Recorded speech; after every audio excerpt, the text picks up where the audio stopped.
Motsana wa Letebejane o aperetše ke bohloki le tlhokego ya mešomo. Bontši jwa baswa lefelong le ba be ba na le tshepo ya gore ba ya go holega projekeng ya go rafa ga lešabašaba go basanta. Le ge go le bjalo ba re lehutšo le ka legonono. Ba latofatša batho ba malwa ka go ba le seabe le go holega projekeng ye go bala le kgoši ya setšhaba seo e le go kgoši Rakgwadi Matlala.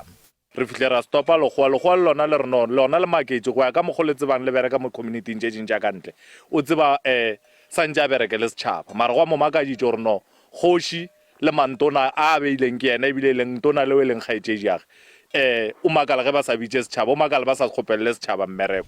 Badudi ba motse oo ba re ge ba ntšha ditletlebo tša bona ba hwetša matšhošetše go tšwa go ba khamphani ya moepo. Maphodisa ile a tla re swara so re jutše ko toronkong go fihlelela ka di 27 tša February and then ba release so ebile case fela gape ka di 27 tša March. Nna re ile ra emelela re le baswa go ala ka mokgwa o santa e giwang ka mo ga barena ka mo nokeng ya Mathebe mo e leng gore sante e le gore ga e re benefit re le bana ba motse le motse ka moka e benefita motho mo wane ge re emelela re le setšhaba go iragala gore ba re gapeletše gore ba re nna ba tla re iša ditoronkong. Moeletši wa semolao wa mošate wa baga Matlala Abraham Mogolo o re o ganetšana le ditatofatšo tše tša bomenetša.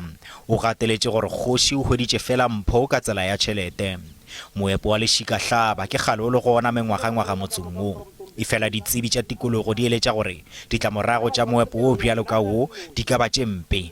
If we are collapsing the riverbank, they serve as a habitat for a lot of biodiversity and organisms. So if we are going to collapse that, that means we are also experiencing loss in biodiversity.